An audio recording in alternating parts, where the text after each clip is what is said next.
Hi everyone, welcome back to my channel happy moments. तो senior के दूसरे part में हम लोग देखे थे जान के टॉर्चर से ईबो बेहोश हो जाता है, लेकिन जान उसे रोते हुए हक करते हुए हॉस्पिटल लेके जाता है। तो सीनियर के हम लोग तीसरा पार्ट और लास्ट पार्ट शुरू करते हैं। सावजान दौड़ते हुए हॉस्पिटल के अंदर चला गया, ईबो को अपने बाहों में उठाते हुए और जोर से हेल्प के लिए चिल्लाते हुए। जल्दी एक नर्स कुछ वार्ड बॉय के साथ एक स्ट्रेचर लेते हुए जान के पास आई और जान को बोली ईबो को उस स्ट्रेचर में लिटा देने के लिए। जान उस नर्स से कहा, प्लीज जल्दी इसे देखिए, ईबो को बहुत ज्यादा ब्लीडिंग हो रहा है। और नर्स जैसे ही ईबो को चेक की, उसका आंखें चौड़ी हो गई। वो जल्दी से और एक नर्स को बोली ईबो को जल्दी से आईसीयू में ले जाने के लिए। फिर वो जान की तरफ घूम के बोलने लगी, डोंट वरी मिस्टर, मैं डॉक्टर को अभी कॉल करती हूँ, लेकिन आप पेशेंट के कौन हो? और सावजान रिप्लाई किया, ओ मेरा नाम सावजान है, मैं पेशेंट का हस्बैंड हूँ। तो नर्स बोली, ओ आप यहाँ पे वेट कीजिए और मुझे डॉक्टर हाइक्यून को बुलाने दीजिए। जान सिर्फ रिप्लाई में बोला। वो नर्स ऑपरेशन थिएटर में चली गई और जान एक नजदीक के चेयर पे बैठ गया। ये मैंने क्या किया? और वो कौन सा बेबीज के बारे में बात कर रहा था? ऑफ कोर्स मेरा ये जेलसी की वजह से मैं उस लड़के को हर्ट किया, लेकिन मेरा दिल इतना जोरों से धड़क क्यों रहा है? क्यों मैं इतना ज्यादा डरा हुआ हूँ? What the hell? क्यों मैं इतना ज्यादा चिंता कर रहा हूँ? क्यों मैं उसका इतना ज्यादा केयर कर रहा हूँ? मुझे नहीं पता।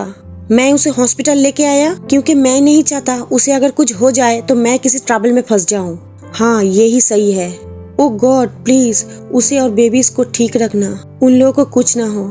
जान अनजाने ही मन ही मन में गॉड से प्रे करने लगा, लेकिन सडनली जान का आंखें चौड़ी हो गया किसी सिमिलर पर्सन की बैग की तरफ देख के। वो दौड़ते हुए उस पर्सन की तरफ जाने लगा, लेकिन वो जब तक उस पर्सन के पास पहुंचता, वो पर्सन हॉस्पिटल रूम के अंदर चला गया था। ये बीच फिर से यहाँ पर भी आ गया, लेकिन वो कैसे अंदर गया? ए तुम रूम से बाहर आओ, तुम्हारा हिम्मत कैसे हुआ? वो मेरा हस्बैंड है, वो शादीशुदा है। जान अब उस रूम के डोर को जोर जोर से पीटने लगा और चिल्ला के ये कहने लगा। सडनली उस रूम के डोर को खोल के वो नर्स बाहर आई और वो पूछने लगी, सर आपको क्या हुआ है? आप इस तरह से क्यों चिल्ला रहे हैं? वो पर्सन अभी जो अंदर आया वो ही फोर्स किया है मेरे हस्बैंड को मुझे चीट करने के लिए। जान रोते हुए ये सब कहने लगा। वो अभी बहुत ही हार्ड था। जान के बचपन से जो भी वो चीज मांगा है, money, love, gifts, parents, luxury, सब कुछ उसे मिलता आया है। वो कभी भी किसी भी चीज के ऊपर इतना ऑब्सेस्ड नहीं था, और अभी वो एक चीज के ऊपर ऑब्सेस्ड है, और उसके बिना जाने ही यही ऑब्सेशन उसके दिल के गहराई में उस पर्सन के लिए प्यार बन गया है। ये उसका ऑब्सेशन ही था जो उसको फोर्स किया था ईबो के ऊपर फोर्स करने के लिए। ये उसका इनसिक्योरिटी था जो बढ़ के ईबो के लिए प्यार बन गया था। वो जो भी पास्ट में ईबो के साथ किया है वो सब सोच के वो इनसिक्योर फील करता था। वो डरता था ईबो शायद उसे बिल्कुल भी अब पसंद नहीं करेगा। वो शायद उससे परेशान हो गया होगा और उसके पीठ पीछे किसी और को ढूंढता होगा। वो ईबो को हर्ट करना नहीं चाहता था, और इस तरह से तो बिल्कुल भी नहीं। वो ईबो को किसी और के साथ देखने के बाद क्लब गया था, और वहीं पे उसका एक्स बेस्टी मिली थी जो उसके पीछे क्रेजीली ऑब्सेस्ड थी। वो ही जान को ड्रंक बनाई और उसके ड्रिंक में कुछ ड्रग मिला दी थी। वो जान के ऊपर अपने आप को फोर्स करना स्टार्ट कर दिया था, और जान भी लॉस्ट के कारण पागल हुए जा रहा था। लेकिन जान का सेंस वापस आ गया जब वो डिफरेंट सेंट फील किया। ये सेंट वो सेंट नहीं था जिससे वो प्यार करता है। वो उस पर्सन के आंखों में देखने लगा। उसका आंखें चमक रहा था लॉस से, लेकिन ये आंखें उतना ब्यूटीफुल नहीं था जो आंखें वो देखना हमेशा पसंद करता है। वो दोनों आंखें तो पूरा आंसू से भरा हुआ रहता है, प्योर इनोसेंट के साथ। किसी को पता नहीं कितना दिन ऐसा गया है, जान घंटों बैठा रहा सिर्फ ईबो के आंसू भरे स्लीपी बेबी फेस देखने के लिए। वो हमेशा ईबो के फुल बॉडी में मार्क्स बनाता था, और यही चीज हमेशा उसे सिक्योर फील कराता था कि ईबो सिर्फ उसका है। लेकिन हर एक चीज बिगड़ गया है सिर्फ इस पर्सन के लिए। अगर ये पर्सन उन लोगों के जिंदगी में नहीं आता तो वो लोग आज इस जगह पे खड़ा नहीं होता। मिस्टर साव, जान अपने सोच में से बाहर आया जब वो नास का बातें सुना, जो कि ना बार बार पूछ रही थी जान के साथ क्या हुआ है, वो इतना चिल्ला क्यों रहा है। जान पूछा, वो पर्सन आप लोग उसे अंदर क्यों जाने दिए हैं? नर्स रिप्लाई की, मिस्टर साव आप किसके बारे में बात कर रहे हैं? जो पर्सन अभी अंदर गया है वो डॉक्टर हाइक्यून है, जो आपके हस्बैंड को अभी ट्रीट कर रहा है। जान शॉक से कहा, क्या? तो नर्स फिर से बोली, हाँ आपके हस्बैंड का कंडीशन क्रिटिकल है, हम लोग अभी उसके बेबीज के लाइफ का कोई गारंटी नहीं दे सकते। ये सुनते ही जान धम से फ्लोर पे गिरा और उसके दिमाग में अभी चल रहा था, अभी नर्स ने क्या बोली? वो लाइफ का गारंटी नहीं दे सकते, इसका मतलब वो बेबीज? मुझे ये तो पता है कुछ मेल प्रेग्नेंट हो सकता है, लेकिन मुझे विश्वास नहीं हो रहा है इबो प्रेग्नेंट था। शिट, क्यों मैं ऐसा फील कर रहा हूँ कि मैं कुछ खो दिया हूँ? मैं ठीक से सांस नहीं ले पा रहा हूँ। जान बस खड़ा हुआ और दौड़ते हुए कॉरिडोर में चला गया फ्रेश एयर लेने। जब ऑपरेशन थिएटर का डोर ओपन हुआ तो वहाँ से डॉक्टर हाईक्यून बाहर आया, जो कि पूरा मैस था। जान इमीडिएटली दौड़ते हुए उसके पास गया और उससे पूछा, वो अभी कैसा है? हाईक्यून बहुत जोरों से जान को एक पंच किया और जिसके कारण जान हार्ड फ्लोर पे पीछे के बल गिरा। हाईक्यून फिर जान के कॉलर को पकड़ा और उसे खींचते हुए हॉस्पिटल के कॉरिडोर से बाहर लेके जाने लगा। हे, तुम मुझे कहाँ लेके जा रहे हो? छोड़ो मुझे। जान अपने आप को छुड़ाने के लिए स्ट्रगल करते हुए बोलने लगा, लेकिन हाईक्यून उसे छोड़ने के लिए तैयार नहीं था। हाईक्यून जान को पार्किंग लॉट में लेके गया और उसे पुश किया। जान जाके एक कार के ऊपर गिरा। जान गुस्से से चिल्लाया, लेकिन हाईक्यून और भी जोर से चिल्लाते हुए उसका नाम लिया, शट अप सैन साओजन। फिर वो जान के पास गया और उसका फिर से कॉलर पकड़ते हुए रोते हुए कहने लगा, तुम्हारा हिम्मत कैसे हुआ उसे इस तरह से हर्ट करने का? वो आज जो ये कंडीशन में है वो सिर्फ तुम्हारे वजह से है साउजन, सिर्फ तुम्हारे वजह से। वो ऐसा क्या किया है जो वो तुम्हारे तरह एक मॉन्स्टर को डिजर्व करता है? जान अब रोते हुए कहने लगा, नहीं, वो आज जो इस कंडीशन में है वो मेरे नहीं तुम्हारे वजह से है। तुम अगर हम दोनों के बीच में नहीं आते तो मैं कभी भी उसे इस तरह से हर्ट नहीं करता। अब हाईक्यून फ्रस्ट्रेशन में चिल्लाते हुए कहा, मैं तुम दोनों के बीच में आया? व्हाट द हेल, मैं जहाँ था वहीं पे हूँ। मैं उसका चाइल्डहुड बेस्ट फ्रेंड हूँ। वो मेरे लिए मेरा ब्रदर जैसा है। अब जान रोते हुए हिचकी लेते हुए उसे पूछने लगा, ओह रियली? तो तुम क्यों उसे तुम्हारे बॉयफ्रेंड की तरह टच किए हुए थे? हाईक्यून पूछा, बॉयफ्रेंड? क्या? कब? जान कहा, आज सुबह। ये सुनते हुए हाईक्यून जान के बातों पे विश्वास ही नहीं कर पा रहा था। हाईक्यून अब फ्रस्ट्रेशनली सब कुछ एक्सप्लेन करने लगा जान के पास। सिट, इबो मुझसे कहा था उसका हस्बैंड उसको लेके बहुत ज्यादा पॉजिटिव है, लेकिन मुझे विश्वास ही नहीं हो रहा है कि उसका शादी एक इस तरह का पॉजिटिव पर्सन के साथ हुआ है। तुम्हारा हस्बैंड ट्विंस के साथ प्रेग्नेंट था, लेकिन वो बचपन से ही बहुत ज्यादा वीक था और इसीलिए उसके प्रेगनेंसी में बहुत ज्यादा कॉम्प्लिकेशंस था। वो तो सुबह चक्कर खा के गिरने ही वाला था और कार से टकराने वाला था। लकीली वो मैं था जो उसे सेव किया। लेकिन अभी जान के कानों तक कोई भी बात नहीं पहुंच रहा था। उसके दिमाग में अभी सिर्फ हाईक्यून का बोला हुआ एक ही बातें चल रहा था, तुम्हारा हस्बैंड प्रेग्नेंट था। वो अब हाईक्यून से पूछा, वेट, मेरा हस्बैंड प्रेग्नेंट था? यहाँ पे क्यों था? था का मतलब क्या है? हाईक्यून अपना नजर झुका लिया। वो अभी कुछ भी बोलने के हालत में नहीं था। उसका दोनों आंखें आंसू से भरा हुआ था। वो रोते हुए फ्लोर पे गिरते हुए कहा, इबो उसके बेबीज को खो दिया है। जान अपना कांपते हुए वॉइस में पूछने लगा, खो दिया है? तुम्हारा बातों का मतलब क्या है खो दिया है? हाईक्यून फिर से कहा, इबो अपना बेबीज को खो दिया है और साथ साथ फिर से प्रेग्नेंट होने का एबिलिटी भी खो दिया है। अब जान शॉक होते हुए पूछने लगा, क्या? लेकिन इस चीज का मतलब क्या है? अब हाईक्यून पूरा एक्सप्लेन किया। हम लोग इबो के जान बचाने के लिए उसके स्टमक से उसका वर्म निकाल दिए हैं। हम लोग उसका वर्म नहीं रख सकते थे। अगर हम लोग रखते तो उसका लाइफ डेंजर में पड़ जाता। ये सुनते ही जान धम से फ्लोर में गिरा और नजर झुकाते हुए स्लोली पूछा, वो अभी कैसा है? अब हाईक्यून इमोशनलेसली कहा, वो अभी भी स्टिल अपना होश में नहीं आया है। हम लोग उसका भी कोई गारंटी नहीं दे सकते। जान इमोशनलेसली हाईक्यून की तरफ देखने लगा। वो उसे खो दिया है और सब कुछ उसका जेलसी के कारण ही हुआ है। वो अब एक राइट पर्सन नहीं रहा, बल्कि वो एक सिनर है। वो इबो का सिनर है, उन लोगों के बेबीज का सिनर है। वो अब कुछ भी फील नहीं कर पा रहा था और वहीं पे वो बेहोश होकर गिर गया।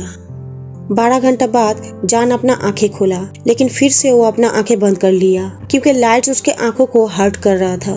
वो रूम के चारों तरफ देखने लगा, तब वो रियलाइज किया वो हॉस्पिटल रूम में है। वो उठ के बैठने की कोशिश किया, लेकिन उसके सर में बहुत जोरों से दर्द होने लगा। तभी डोर खुलने का साउंड आया और जान डोर की तरफ देखा। हाईक्यून डोर खोल के उस रूम के अंदर आ रहा था। हाईक्यून कहा, मिस्टर शाव, आप ठीक हो? जान रिप्लाई दिया, मुझे जान कह के बुलाना। इबो कहाँ है? हाईक्यून कहा, हम लोग उसे प्राइवेट रूम में शिफ्ट किए हैं, तुम उसे मिलने जा सकते हो। जान थैंक्स कहते हुए बेड से नीचे उतरा और डोर की तरफ जाने लगा, लेकिन फिर वो हाईक्यून की तरफ मुड़ के एक ब्रोकनली स्माइल करते हुए कहा, थैंक यू सो मच मुझे और मेरे हस्बैंड को ट्रीट करने के लिए, मैं ग्रेटफुल हूँ। और ये कहने के बाद वो उस रूम से जाने लगा। हाईक्यून चिल्लाते हुए कहा, रूम नंबर 435। उसे बहुत अच्छे से पता है जान उसका बातें सुना होगा। जान ईवो के रूम में एंटर किया ईवो को देखने के लिए, तो वो देखा ईवो सीलिंग की तरफ देख रहा है और उसका दोनों हाथ उसके स्टमक के ऊपर रखा हुआ है। अनजाने ही जान के दोनों आंखों से आंसू बहने लगा, लेकिन वो इमीडिएटली अपने आंसू को पोंछा और ईवो के नजदीक जाने लगा। ईवो बहुत कुछ खो चुका था, इसीलिए वो नोटिस ही नहीं किया उस रूम में और भी कोई है। जान कहा ईवो। ईवो कोई जवाब नहीं दिया। फिर से जान कहा ईवो। ईवो आंसर दिया मैं सुन रहा हूँ। कुछ देर के लिए दोनों ही चुप रहा। फिर जान कहा सॉरी। ईवो आंसर दिया अब कोई फर्क नहीं पड़ता। फिर दोनों कुछ देर तक चुप रहा। फिर जान पूछा तुम अब मुझसे हेट करते हो? ईवो कहा नहीं। जान पूछा क्यों? ईवो आंसर दिया अब मैं पूरा खाली हो चुका हूँ, अकेला हो चुका हूँ, अब मुझे कोई भी चीज़ फील नहीं होता। फिर से कुछ देर के लिए दोनों ही चुप रहा। जान पूछा तुम इस बारे में मुझे क्यों बताए नहीं? ईवो चुप। फिर जान पूछा क्या तुम मेरे पास वापस आओगे? फिर से ईवो चुप। फिर से जान कहा मैं तुमसे माफ़ी मांगता हूँ। इस बार ईवो आंसर दिया तुम्हारे सॉरी कोई भी चीज़ को वापस नहीं ला सकता। क्या ला सकता है? जान कहा नहीं। तो ईवो कहा तो फिर? जान कहा फिर भी। ईवो आंसर दिया आई डोंट केयर। जान कहा प्लीज़ मुझे और एक चांस दो। ईवो आंसर दिया तुम डिजर्व नहीं करते हो। जान के दोनों आंखों से आंसू बहने लगा।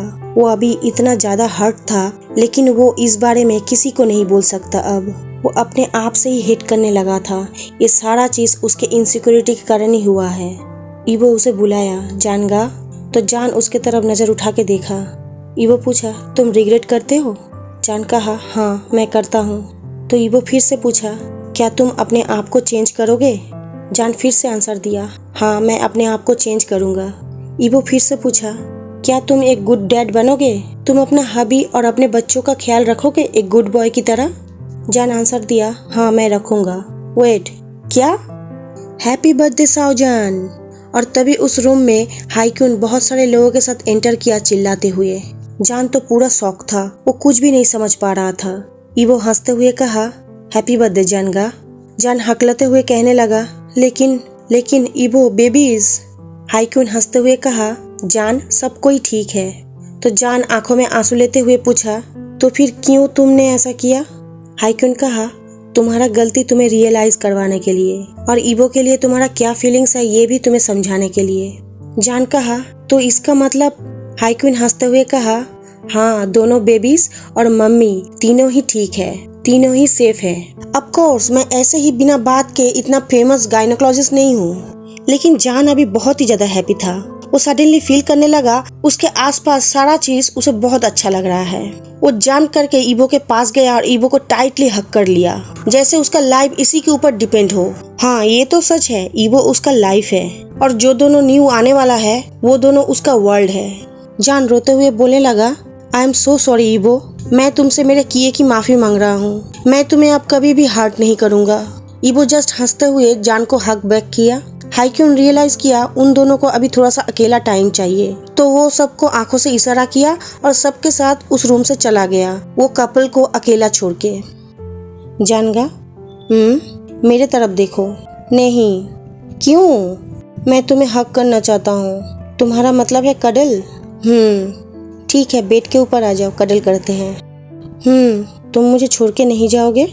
मेरा इतना हिम्मत ही नहीं है कि मैं अपना डोमिनेट पॉजिटिव हस्बैंड को छोड़ के कहीं जाऊं। तुम मुझे हेट नहीं करते हो? नहीं मैं तुम्हें हेट नहीं करता हूँ। लास्ट नाइट मैं हार्ट हुआ था। तुम मुझसे प्यार करते हो राइट? तुम्हें कोई कन्फ्यूजन है? प्लीज आंसर दो, मुंह से बोलो। क्यों? प्लीज। वाह मेरा हबी तो बहुत क्यूट है। Please. I love you so much जनगा। I love you too. Okay मेरे पास आओ, चलो कडल करके सोते हैं। और इसी के साथ जान ईवो के बातों को फॉलो करने लगा। उसे देख के अभी ऐसा लग रहा था किसी ऑनर का छोड़ा हुआ पप्पी है वो ईवो के बहुत क्लोज गया और ईवो के सर पे अपना नोज को रखा और the most addicting scent inhale करने लगा। जान टूटा हुआ था, छोड़ा हुआ था, वो ऑब्सेस्ड था, वो प्रोजेस था, वो एक लवर था और वो उसी लव का एक सिनर था। जान फिर से धीरे से कहा सॉरी। तो ईवो ने पूछा क्यों? तो जान आंसर दिया मैंने तुम्हारे लाइफ को बर्बाद कर दिया। मैं तुम्हारा अपराधी हूँ ईबो। ईबो कहा, वो तो तुम हो। ये सुनते ही जान हार्ट ब्रोकन फील करने लगा। उसके आंखों से धीरे धीरे आंसू बहने लगा। ईबो फिर से कहने लगा, तुम मेरे दिल के पापी हो, एक सिनर जिसने मेरे दिल को चुराया। मेरे बेबीज को लाइफ देने के लिए तुम मेरे बेबीज के सिनर हो। जानगा, तुम मेरे सिनर हो और तुम्हारे इस पाप के लिए मैं तुमसे प्यार करता हूँ। आई लव यू माई सिनर। ये सुन के जान स्माइल किया और इसी के साथ दोनों एक दूसरे को कडल करते हुए फेस पे स्मॉल स्माइल लिए सो गया। वो दोनों अब से एक हो गया जिंदगी भर के लिए। हाईक्यून मुस्कुराते हुए डोर के बाहर खड़े होके उन लोगों का बातें सुन रहा था और सब कुछ सुनने के बाद आंखों में खुशी का आंसू लिए वहाँ से चला गया।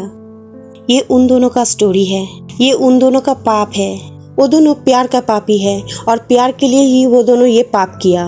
एक ब्यूटीफुल सीन, एक ब्यूटीफुल पाप जो हम लोग हमेशा कमिट करते हैं। आज का पार्ट मैं यहीं पे खत्म करती हूँ। ये सिनर का लास्ट पार्ट है। नेक्स्ट एफएफ में ईजन या वांगसन शेयर करूंगी। मेरी एक प्यारी सी फ्रेंड ने रिक्वेस्ट की है नेक्स्ट एफएफ में एक ओमेगा वर्सेस एफएफ शेयर करूं, तो मैं कोशिश करूंगी नेक्स्ट एफएफ एक अच्छा सा ओमेगा वर्सेस एफएफ लाने की। तो ये वीडियो पार्ट आप लोगों को अगर पसंद आए तो लाइक कर देना, शेयर करना, मुझे कमेंट करके बताना जरूर। और अगर मेरा एक्सप्लेनेशन पसंद आए तो मेरे चैनल को सब्सक्राइब भी कर लेना। तो आज के लिए मैं चलती हूँ, आप लोगों से जल्दी मिलूंगी। Bye bye friends.